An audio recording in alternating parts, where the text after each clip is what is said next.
하나님의 말씀은 누가복음 15장 11절에서 16절까지 말씀을 보도록 하겠습니다. 누가복음 15장 11절부터 말씀을 봅니다.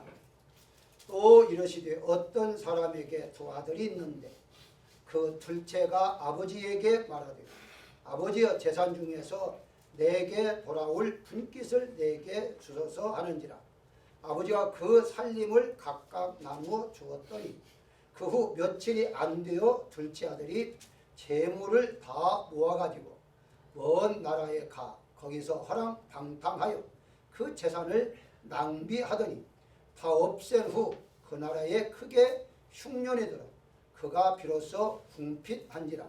가서 그 나라 백성 중 한 사람에게 붙여 사니 그가 그를 들로 보내어 돼지를 치게 하였는데 그가 돼지 먹는 주염 열매로 배를 채우고자 하되 주는 자가 없는지라. 아멘. 아멘. 아버지 날은 여러분들 이미 다 아시다시피 어머니 날과 함께 비공식적으로 시작이 되었습니다.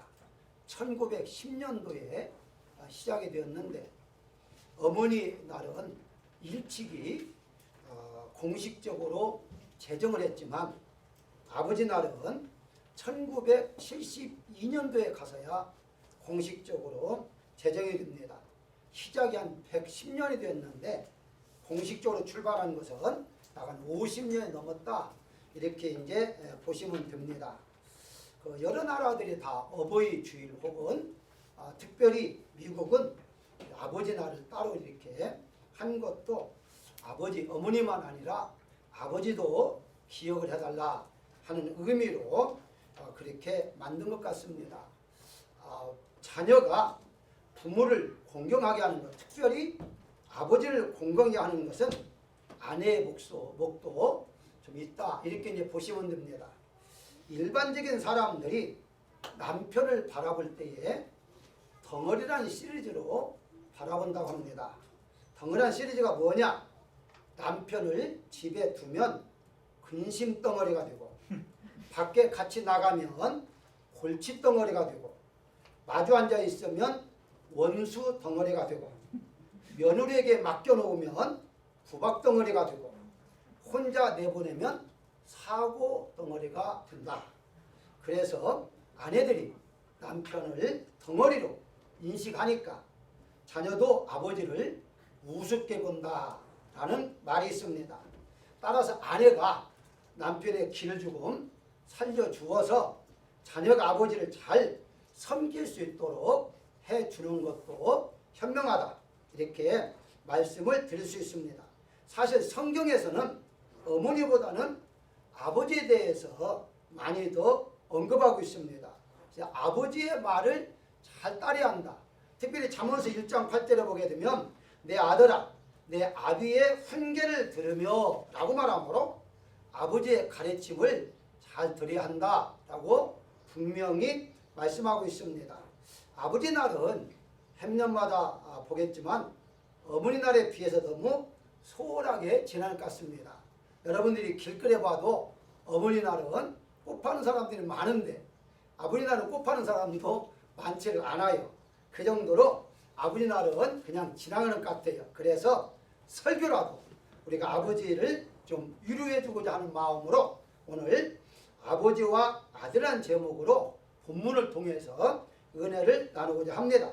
가장 먼저 본문에는 사랑이 풍성한 아버지와 불효한 아들의 모습을 볼 수가 있는데요. 예수님께서 제자들에게 탕자의 비유를 말씀해 주셨는데 둘째 아들이 탕자라는 근거는 먼저 살아있는 아버지에게 재산을 즉 유산을 요구했다는 것입니다. 유산이란 우리가 아는 대로 아버지가 죽은 다음에야 가능합니다. 살아있는데 유산을 달라 하는 말은 아버지가 빨리 죽었으면 좋겠다. 아버지가 살아있지만 죽은 것 같이 느꼈다. 이렇게 이제 볼 수가 있겠죠. 그래서 여러분들 12절에 보게 되면 아버지가 살림을 나눠줬다라고 하잖아요. 살림으로 번역한 것이 원문 헬라에 보게 되면 바로 비오스, 생명으로 되어 있습니다. 한마디로 재산은 아버지로서는 생명과 같은 것을 주는 거예요. 죽어서 재산을 줘야 하는데 살아있을 때 준다는 말은 이미 나는 이미 죽었다 하는 것과 같기 때문에 재산이라는 단어를 사용하지 아니하고 생명이라는 비오스라는 단어를 사용하고 있음을 볼 수가 있습니다. 그 정도로 이 자녀가 아버지에게 바로 잘못된 요구를 했다, 이렇게 이제 볼 수가 있겠고요. 두 번째는 재산을 처분하고 현금화했겠다는 거예요. 무슨 말이냐, 혹시라도 이제 본인이 몸이 아프다든가 그러면 재산을 자녀들에게 관리하는 차원에서, 유산은 아니지만 관리하는 차원에서 맡길 수가 있습니다. 맡기는 것은 자기가 그 재산을 처분할 수가 없어요. 자, 현재 지금 아버지가 살아있는 가정 속에 있으니까 재산을 자기 마음대로 처분할 권리가 없어요. 근데 오늘 본문에 보니까 13절에 재물을 모아라고 그러더니, 이 모았다는 말이 처분했다고 말입니다. 아마 농사를 지었다면 밭이나 논을 처분했다, 이렇게 이제 볼 수가 있겠죠. 그래서 이것이 두 번째 잘못된 모습이다. 세 번째는 가족을 떠나 외국으로 갔다는 것입니다. 당시에는 이스라엘 공동체에서 떠나면 그 사람은 구원을 못 받는 시대였습니다. 한마디로 사람이 살아있으나 죽은 사람과 같다는 것이죠. 먼 나라로 갔다는 말은 한마디로 공동체를 포기했다, 이렇게 말할 수가 있습니다. 이것이 바로 세 번째의 부였죠. 자, 반대로 그런 이제 아들을 바라보는 아버지의 모습은 어떤 것인가? 20절에 보면 아직도 거리가 먼데 달려가 목을 안고 입을 맞추니 라고 말합니다. 언젠가는 돌아올 것이다 라고 기다리고 있었다는 의미죠. 먼 곳에 있는데 벌써 아들이라는 것을 느낄 정도입니다. 여러분 알다시피 그의 모습은 나갈 때 모습과 전혀 다릅니다. 나갈 때는 그래도 번듯한 옷을 입고 나갔어요. 들어올 때는 완전히 거짓골로 돌아왔거든요. 근데 아버지가 알아봤다는 말은 그만큼 아들이 돌아오기를 사모하고 있었다라고 생각할 수가 있는 거고요. 22절에 좋은 옷과 반지와 신발을 제공해 줬다라고 말합니다. 이 말은 무엇을 의미하느냐? 아들로 다시 받아들이겠다는 거예요. 우리가 생각할 때에 아들을 안 받아들여도 아들은 아들 아닙니까? 우리가 생각할 수 있거든요. 흔히 이런 말을 합니다. 한국에서 말 안 들으면 호적에서 너를 파겠다, 이런 말 하잖아요. 판다 안 들어 아들이에요. 아니 호적만 없는 것뿐이지 아들이 어디 가겠어요? 피가 어디 가겠어요? 그런데 이 나라의 공동체 문화는 우리 한국 문화와 전혀 다릅니다. 무슨 말이냐? 이스라엘 나라에서의 공동체 파괴는요, 완전히 그 사람은 죽은 것과 똑같이 취급을 해요. 사람으로 보지 않는다는 거예요.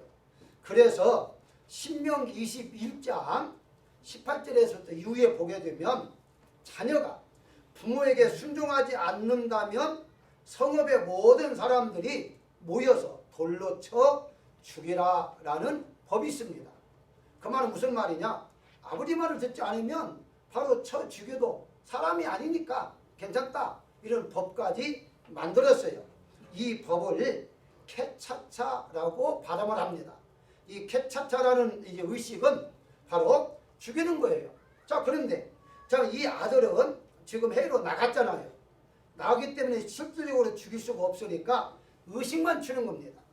의식만 추려서 이 아들은 완전히 죽은 아들이다, 공동체에서 빠졌다, 이런 의식을 치르는 것을 케차차라고 그래요. 자, 그런데 이 지금 현재의 아버지가 지금 어떻게 말합니까? 24절에 보게 되면 내 아들은 죽었다가 다시 살아났다라고 하잖아요. 뭘 말하죠? 이미 의식을 치렀어요. 끝났어요. 그때 아버지가 같이 참여했는지 그건 모릅니다만은 성읍 사람들이 모여가지고, 동네 사람이들요, 모여가지고 이 아들이 이제 완전히 죽었다 선언을 한 거예요. 그 이제 다시 아들이 될 수가 없습니다, 이 자체가. 그런데 아버지는 죽었다가 살아났다고 해서 다시 지금 받아들이고 있는 것이거든요. 이 말은 무슨 말이냐? 케차차라는 의식을 이제 이행한 것을 인정하지 않겠다라는 말입니다. 다시 아들로 돌려놓겠다는 거예요. 그 말은 무슨 말입니까? 아버지가 죽었다가 다시 살아났다, 죽은 의식을 취했지만 다시 내가 아들로 인정하겠다 하는 말과 같거든요. 그 정도로 아버지는 오직 아들에게 있어서 충분한 사랑을 보여줬다, 이렇게 이제 볼 수가 있는 것입니다. 그렇습니다. 여기에서 또다시 이제 잔치에 사람들을 초청했는데요. 본문에는 잔치에 사람들 초청했다는 말이 없어요. 송아지를 잡아서 잔치하자라고 말은 있습니다. 그러면 어디 이런 말이 나오냐 할 때에 이 지금 15장의 비유는 세 가지잖아요. 세 가지인데 첫 번째가 어린 양의 이제 잃어버린 양, 그 다음에 드라마, 그리고 이제 이 본문이거든요. 그런데 여기 위에 15장 6절 그리고 9절, 다시 말씀드리면 잃어버린 양을 찾았을 때에 이웃사람을 초청해서 잔치를 베풀었어요. 드라마코도 잃어버렸을 때에 다시 찾고 잔치를 베풀었어요. 여러분, 이 잃어버린 돈 찾아서 잔치 베푼 돈이 훨씬 더 비쌉니다. 잔치값이 훨씬 비싸요. 그러면 여기에서 지금 하고자 하는 말이 의미가 무엇이냐고 했을 때에 사람들에게 알린다는 의미거든요. 자, 그러면 왜 사람들에게 초청을 했느냐는 겁니다. 당신들이 이제 내 아들이 집을 나갔을 때에 캐처차의 의식을 치러가지고 아들이 아니다, 죽었다 라고 선언했지만 이제 아니다, 다시 살아났다, 내 아들로 삼겠다 하는 것을 알려주기 위해서 사람들을 모아가지고 잔치를 베푼 것이 근거고요. 또 하나의 왜 사람들이 많이 모였다고 가정하느냐 했을 때에 송아지를 잡는다는 것은요, 당시 한 마리 송아지가 100명 이상이 함께 먹을 수 있다고 합니다. 그러니까 적어도 가족들만 먹으려고 했다면 송아지까지 잡을 필요가 없어요. 염소를 잡든지 양을 잡든지. 송아지 잡았다는 말은 그만큼 많은 사람들에게 고기를 제공하겠다 이런 뜻이거든요. 결국은 무슨 말이냐, 아버지의 마음은 이렇게 사랑으로 풍성하게 자녀에게 이렇게 베풀어 준 것이고, 이 아들 입장에서는 그런 아버지의 사랑을 느끼고 다시 돌아올 수가 있었다라고 보시면 되는 것입니다. 아버지 날을 맞이해서 아버지는 무조건적으로 자녀를 사랑해야 하고 어떤 일든지 포옹해서 맞아들여야 한다는 것이고, 아들 입장에서는 불의를 저질렀다면 회개하고 돌이켜야 한다 하는 것이 본문의 핵심입니다. 그러면 이제 성경에서 나오는 두 가지의 아버지의 모습을 좀 더 소개할까 합니다. 첫 번째는 믿음이 충만한 아버지와 순종하는 아들 한번 보겠습니다. 그것은 아브라함의 가정인데요. 아브라함은 하나님의 명령에 따라 아들 이삭을 제물로 바치기로 결심을 합니다. 창세기 22장 3절에 보게 되면 아들 이삭을 데리고 하나님이 자기에게 일러주신 곳으로 갔다라고 말하고 있습니다. 본문 이제 거기에 보게 되면 아버지와 아들의 대화가 나오는데요. 대화의 내용이 어떻습니까? 대화의 내용이 공부를 잘할 수 있을까? 아니면 돈을 많이 어떻게 하면 벌 수 있을까? 어떻게 하면 사회에서 성공할 수 있을까? 라는 대화가 아니었습니다. 대부분의 아버지들은 아들과 대화가 없다고 그래요. 그런데 특별히 오늘날에도 그렇습니다만은 대화를 나눈다 할지라도 어떻게 살아갈 것인가, 이 험한 세상, 경쟁의 세상 어떻게 살 것인가 하는 것이 대화가 다다고 그래요. 자, 그런 의미에서 이 아브라함의 아버지, 아브라함 아버지, 이삭 아들, 이 둘의 대화는 세상적인 대화가 아니었습니다. 지금 현재 내용을 보게 되면 신앙적인 대화를 하고 있는데요. 다시 창세기 22장 7절에 보게 되면 이삭이 불과 나무는 있거니와 번제할 어린 양은 어디 있나이까? 라고 말하죠. 이 말은 무슨 말이냐? 이삭의 아버지가 이렇게 자기를 데리고 갔다 하는 것은 자주 함께 아버지를 따라서 제사를 드렸다 하는 것과 같습니다. 왜냐하면 제사를 드리면 무엇이 있어야 한다는 걸 알아요. 근데 보니까 다 나무도 있고 불도 있는데 어린 양이 없거든요. 그러니까 어린 양은 어디 있습니까? 라고 질문했다는 말은 그만큼 일찍부터 아브라함은 이삭에게 신앙을 잘 본을 보여줬다. 이렇게 이제 보시면 되겠고요. 그 다음에 이제 창세기 22장 8절에 보게 되면 대답을 합니다. 아브라함이 번제할 어린 양은 하나님이 자기를 위하여 친히 준비하시리라 라고 말씀하고 있어요. 어떤 사람은 아브라함은 아들에게 거짓말을 했다라고 말하는 사람도 있습니다. 왜냐하면 번제할 어린 양을 물었을 때에 내가 번제할 제물이야 어떻게 말할 수 있느냐, 자녀인데 아들인데, 그래서 말할 수가 없으니까 돌려 말을 했다 이렇게 말하기도 합니다만 물론 맞을 수가 있어요. 그런데 결과적으로 볼 때에 아브라함은 정말 하나님이 이 어린 양을, 즉 친히 양을 준비할 것을 믿고 그리고 고백했다는 것을 볼 수가 있습니다. 하나님이 준비할 것이다, 염려하지 말아라 이렇게 말한 것 그대로 이제 양을 하나님이 보내준 것을 통해서 믿음으로 고백한 것이지 거짓말했거나 돌려댔다라고 말할 수는 없다는 것이거든요. 그 정도로 아브라함은 바로 믿음으로 살아가는 모습을 아들에게 보여줬다라고 보시면 되는 것입니다. 그렇습니다. 바로 여기에 모습에서 아브라함은 믿음의 조상이라는 그런 칭을 얻게 되었고, 이삭은 어떻습니까? 그 말 하니까 이제 그냥 받아들였어요. 순종했어요.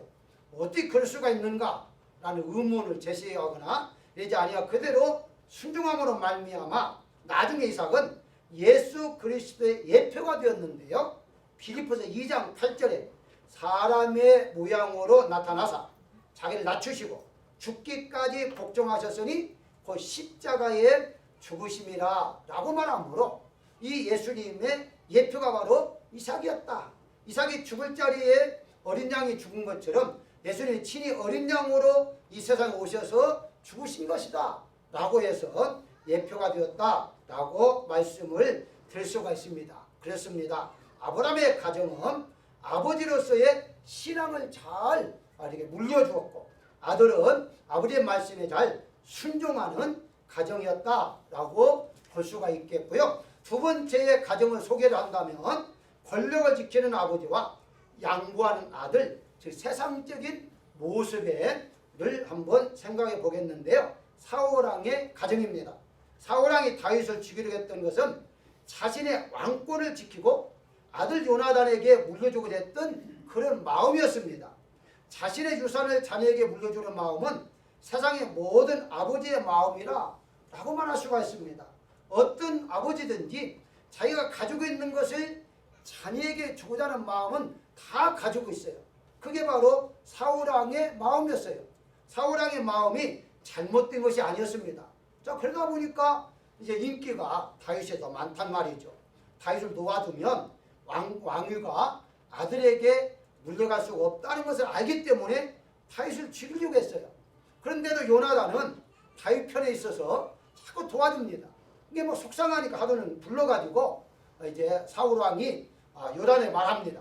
사무엘상 20장 31절에서 이새의 아들이 이 땅에 사는 동안은 너와 내 나라가 든든히 서지 못하리라. 그런즉 사람을 보내어 그를 내게로 끌어오라. 그는 죽어야 할 자다 라고 말하고 있어요. 무슨 말입니까? 다윗이 죽어야 네가 왕위를 이어받아. 네가 왕위 이어받으려면 다윗을 죽여야 해. 지금 분명히 직접적 말을 했는데도 요나단은 그 말에 귀를 기울이지 않았습니다. 뭐가 다른 점이었죠? 사울왕은 아버지로서의 이 왕권을 자녀에게 물려주려 하는 그런 마음이었고, 이 요나단은 아니야, 이건 하나님이 결정하는 것이지 아버지가 결정하는 것이 아니야 하는 성경적인 면에서 좀 더 밝았다라고 보시면 됩니다. 사울왕이 잘못된 것이 있다면 왕권을 아들에게 물려주려 하는 것이 잘못된 게 아니에요. 바로 하나님이 결정하는 것을 자기가 결정하려는 것이 잘못했다라고 보시면 됩니다. 그 이유가 있죠. 사울왕은 백성들에 의해서 뽑힌 사람입니다. 그러니까 하나님께서 뽑아준 것이 아니라 백성들이 요구하니까 하나님이 허락한 것이었거든요. 결과적으로 사울왕은 내가 받은 왕을 내 자녀에게 물려줘야겠다는 마음은 이제 분명히 갖는 것은 잘못된 것이 아니지만 결과적으로는 하나님의 주권에 의해서 왕위가 개성되는 것인데 자기의 힘으로 하려고 하는 것이 잘못된 것이고, 반대로 요나단은 이걸 이미 알았습니다. 하나님께서 다윗 왕을 세우려는 것을 이미 알았어요. 자, 그러다 보니까 사사건건 사울 왕이 죽이려 했던 다윗을 그때마다 도와줍니다. 여러 번 도와서 죽을 자리에 살아나게 해요. 예를 든다면 사무엘상 18장 3절에 요나단은 다윗을 자기 생명같이 사랑하여 더불어 언약을 맺었다라고 말을 해요. 자기 생명처럼 사랑했다는 거예요.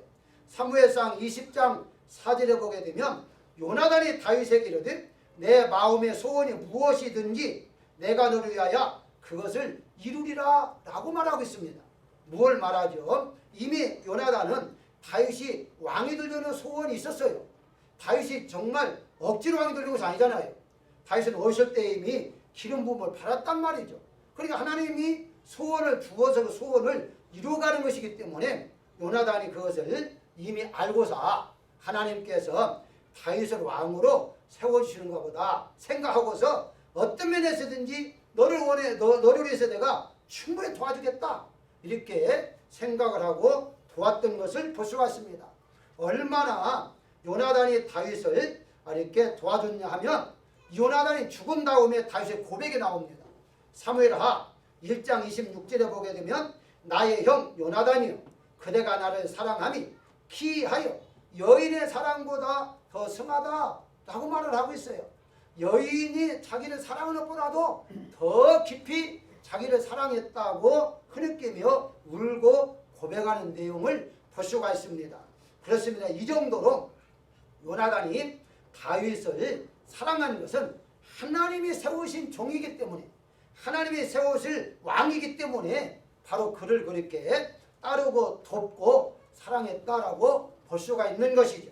한 가지 알고 지나갈 것은요, 이 구절을 가지고 동성연애자들은 다윗과 바로 요나단이 동성연애를 했다 이렇게 주장을 합니다. 절대 성경적이 아닙니다. 그리고 또 한 가지는 대부분의 목회자들이 이 요나단과 다윗의 친구간이었다, 우정이 깊다, 그 대부분이 설교할 때에 그 우정에 대해서, 요나단의 그 우정에 대해서 많이 언급합니다. 물론 그렇게 친구라고 말할 수는 있어요. 그런데 분명한 것은 성경에 친구라는 단어나 우정이라는 단어가 한 번도 언급하지 않습니다. 그 말은 무슨 말이냐?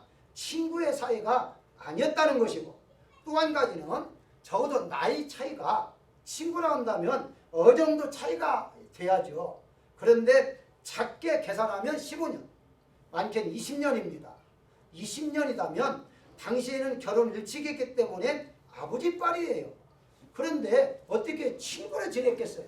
그러니까 뭐 우정이다 이런 말을 했다 해서 잘못 설교한 것은 아닙니다만 근거를 볼 때에는 친구이기 때문에 우정으로 그렇게 사랑한 것이 아니라 바로 하나님의 종이기 때문에, 하나님이 세우실 왕이기 때문에 바로 그렇게 존경하는 마음으로 사랑했다, 도와줬다 이렇게 생각할 수가 있습니다. 그렇습니다. 두 명을 예를 한번 들어봤습니다. 아브라함은 신앙으로 자녀에게 유산을 남겨주려 한 것이고, 이 사울 왕은 자녀에게 세상적인 권력을 유산으로 남겨주려고 한 모습을 보면서 다시 본문으로 돌아와서 아버지의 마음과 아들의 마음을 잠시 한번 보도록 하겠습니다. 탕자의 비유는 하나님의 사랑과 죄인에 대해서 말씀하고 있는 것이 핵심이에요. 여기에서 하나님은 무조건 죄인을 사랑하는 것이고 죄인은 회개하고 돌아오는 것으로 그렇게 지금 묘사가 되어 있습니다. 그 첫 번째가 바로 재산을 달라는 아들과 아들의 요구를 들어주는 아버지의 마음을 우리가 한번 생각해 볼 수가 있는데요. 12절에 내게 돌아올 분깃을 내게 주소서, 아까 설명한 대로 아직 아버지가 살아있는데 살아있는 아버지에게 내게 돌아올 분깃을 달라, 아버지 죽으세요 하는 말과 같거든요. 그런데도 불구하고 아버지의 마음은 그냥 죽었다는 거예요. 사랑하기 때문에 아들이 요구한 대로 그냥 주었다는 거예요. 생명같이 여기는 그런 생명을 아들에게 주었다라고 이제 볼 수가 있는 것입니다. 그렇습니다. 아들의 마음은 어떻을까요? 돈만 있으면 어디곳에든지 잘 살고 성공할 수 있다라고 아마 생각할 것 같습니다. 그러다 보니까 돈 주세요. 그래서 돈을 가지고 한번 잘 살아보려고 했지만은 그렇게 되지를 않았다는 거예요. 물론 우리가 믿는 사람들도 돈이 있어야 됩니다. 없어도 산다는 말은 아니에요. 단지 다른 점이 있다면 이 아들이 아버지와 함께 있었기 때문에 재산도 가질 수 있었던 거예요. 아버지가 없었으면 재산을 가질 수가 없었습니다. 무슨 말입니까? 분명한 것은 하나님 안에 우리가 있을 때에 물질의 복도 받을 수가 있는 것이지, 하나님 없이 내가 물질만 가지고 돈만 가지면 잘 살 수 있다 하는 것은 오늘 본문을 통해서 볼 때에 타락할 수밖에 없고 탕진할 수밖에 없고 돌아올 수밖에 없다는 것입니다. 세상 사람들은 돈이 최고로 여겨요. 돈이 최고로 여기기 때문에 돈만 있으면 산다고 생각을 하지만 세상에 돈만 있어서 사는 것은 아니다, 이렇게 생각할 수가 있는 것이고요.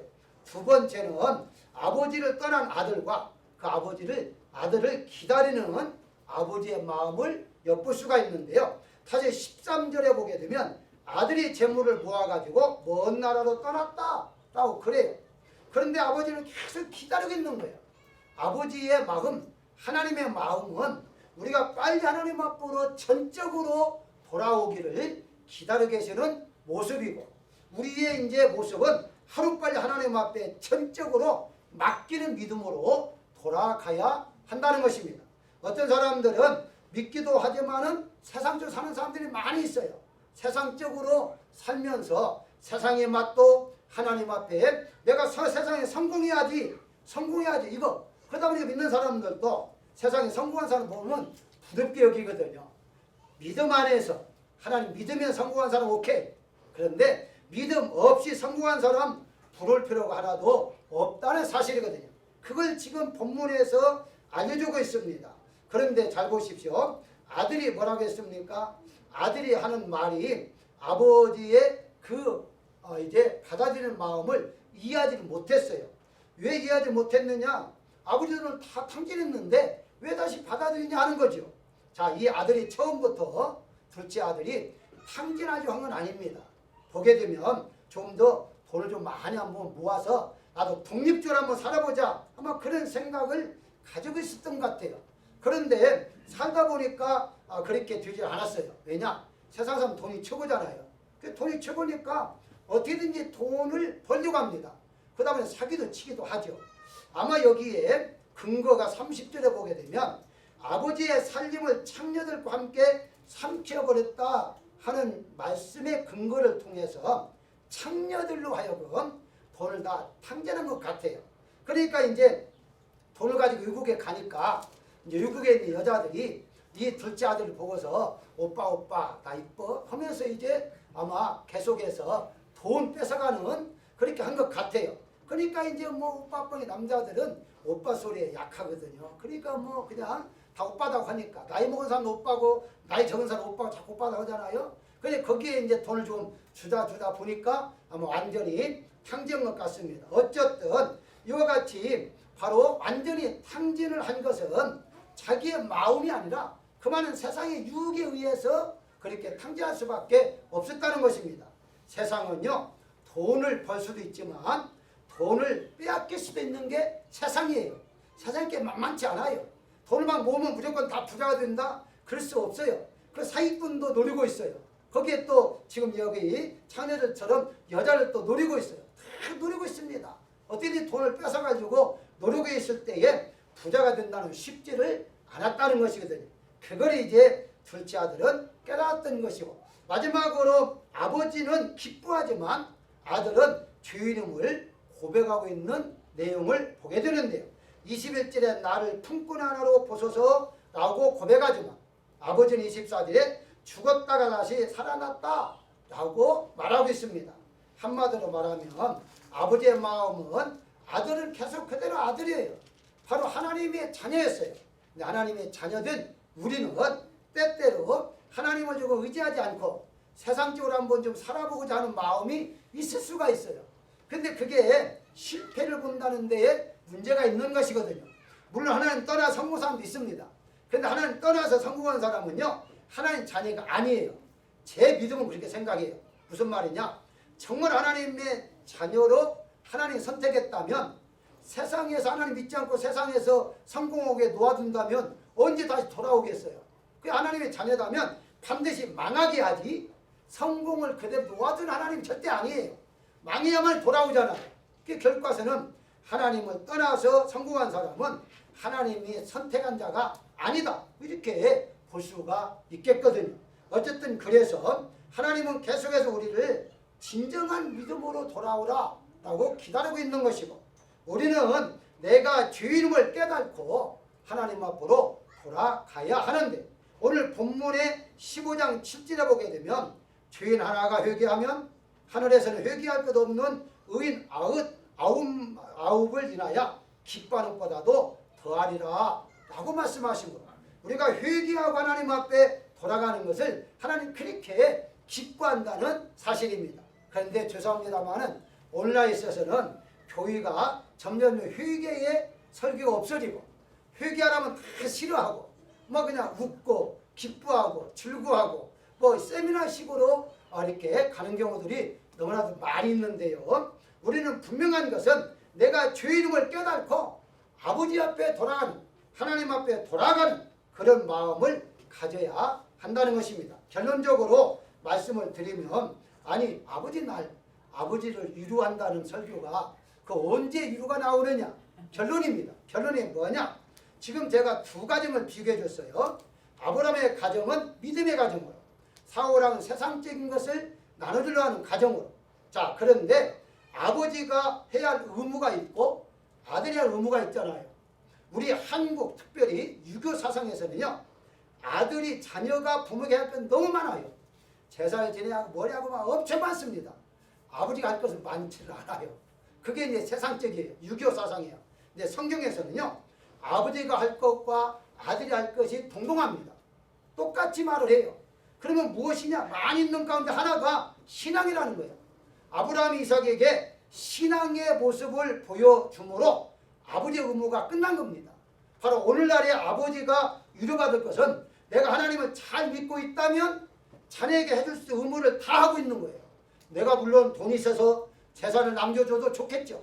그러나 그것보다 가장 중요한 것이 신앙을 보여준다는 것. 하나님만 오직 믿는 신앙을 보여준다는 것. 이게 바로 아버지가 할 의무를 다한 것이고, 아버지로서의 사명을 다한 것이다. 이게 바로 아버지가 위로를 받아야 할 말씀인 것입니다. 그래서 세상적으로 성공하고 했다 할지라도, 하나님 믿지 않는 사람보다도 아무것도 가진 거 없다 할지라도 하나님 믿고 있는 아버지가 바로 하나님 앞에 인정받고 사랑받고 칭찬받는 사람이다 라고 볼 수가 있는 것입니다. 아버지 날을 맞이해서 아버지들은 이 말씀에 위로를 받으시고 승리하여 복된 한 주간이 되시기를 주의 이름으로 축원합니다.